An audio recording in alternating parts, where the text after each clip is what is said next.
বিশাল বিস্তীর্ণ সৌদি আরবের মরুভূমির তপ্ত বালু, প্রচণ্ড রোদ আর শুষ্ক হাওয়ায় ভরা এই প্রাকৃতিক দৃশ্য মনে হতে পারে এই পরিবেশে খুব কম প্রাণী টিকে থাকতে পারে, কিন্তু এখানেই গোপনে টিকে আছে এক রহস্যময়, শক্তিশালী আর দ্রুতগতির প্রাণী, মনিটর লিজার্ড, যেটি বিশ্বে সান্ডা নামে পরিচিত। চলুন জেনে নেই এর ইতিহাস। মনিটর লিজার্ড, যাকে বলা হয় ডেজার্ট মনিটর বা মনিটর লিজার্ড, বৈজ্ঞানিক নাম ভারানাস, এক ধরনের বড় আকারের সরীসৃপ প্রাণী। এদের উৎপত্তি প্রায় 6 থেকে 9 কোটি বছর আগে, অর্থাৎ ডাইনোসরের সময়ে, ক্রেটাসিয়াস যুগে। এদের দেহ লম্বা, মজবুত এবং শক্তিশালী নখওয়ালা পা দিয়ে তৈরি, যা মরুভূমিতে সহজে চলাচলের জন্য উপযোগী। এদের বিশেষত্ব হলো এদের দ্বিখণ্ডিত জিহ্বা, ঠিক যেন সাপের মতো, যার মাধ্যমে এরা আশেপাশের গন্ধ শনাক্ত করতে পারে। শিকার ধরার সময় এই ক্ষমতার অত্যন্ত কার্যকর। এরা খাদ্য চেইনের মাঝামাঝি অবস্থানে থাকে। সাধারণত ছোট প্রাণী যেমন ইঁদুর, পোকামাকড়, টিকটিকি, এমনকি পাখির ডিমও এদের খাদ্য তালিকায় পড়ে। আর বিপদের সময় এদের শক্ত লেজ শত্রুর উপর চাবুকের মতো আঘাত হানতে পারে। প্রাচীন আরবীয় বেদুইনরা এই সম্পর্কে জানত এবং কখনো শিকারের জন্য, আবার কখনো চিকিৎসার কাজে এটি ব্যবহার করত। সৌদি আরবের বহু স্থানে মনিটর লিজার্ড খাওয়া হয় এবং এটি হালাল বলে গণ্য করা হয়।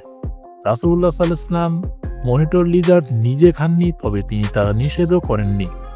একবার সাহাবী খালিদ ইবনে ওয়ালিদ রাসূলুল্লাহ সাল্লাল্লাহু আলাইহি ওয়াসাল্লামের সামনে লিজার্ড পরিবেশন করেন, কিন্তু তিনি খাননি, কিন্তু বলেন, এটা আমার কওমের খাবার নয়, তাই আমি খাচ্ছি না, তবে তোমরা খেতে পারো।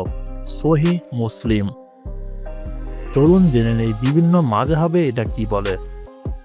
হানাফি মাযহাব মনিটর লিজার্ড বা ডেভ লিজার্ড খাওয়াকে মাকরু বা অপছন্দনীয় মনে করেন। হারাম বলা হয় না, কিন্তু নিরুৎসাহিত করা হয়।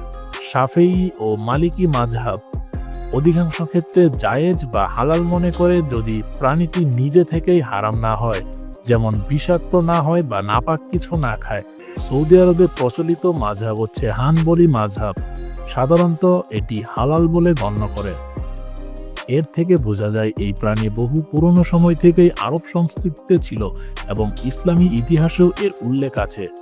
আজকের দিনে সৌদি আরব, মিশর, ওমান সহ অনেক মরুদেশে মনিটর লিজার্ডকে এখনও দেখা যায়। অনেক এলাকায় এদের সংরক্ষণ করা হয়, আবার কিছু জায়গায় শিকারেরও উদ্দেশ্যে ধরা হয়। কিছু জায়গায় এখনও স্থানীয় লোকেরা মনে করেন এটি ঔষধি গুণসম্পন্ন, বিশেষ করে পুরুষত্ব বৃদ্ধি বা চর্মরোগ নিরাময়ে ব্যবহারের কথা প্রচলিত আছে, যদিও এর বৈজ্ঞানিক কোনো ভিত্তি নেই। মনিটর লিজার্ডের চর্বি থেকে এক ধরনের তেল তৈরি করা হয়। উপমহাদেশে একে ডেভ লিজার্ড অয়েল বা সান্ডা অয়েল বলা হয়। বিশেষ করে ভারত, পাকিস্তান ও সৌদি আরবে প্রচলিত বিশ্বাস হলো এই তেল পুরুষদের যৌন ক্ষমতা বাড়ায়। অনেক সময় এটাকে তেলি ডাব্বা বা ডাব্বা অয়েল নামেও বিক্রি করা হয়। এই তেল মালিশ হিসেবে ব্যবহার করা হয় হাড় ও ঘাটের ব্যথা কমাতে।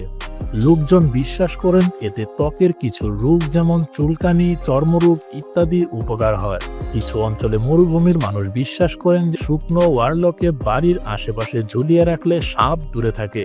এই বিশ্বাসের কারণে শুকনো ওয়ারেলকে সংগ্রহ করে বাড়ির আশেপাশে ঝুলিয়ে রাখার রীতি রয়েছে।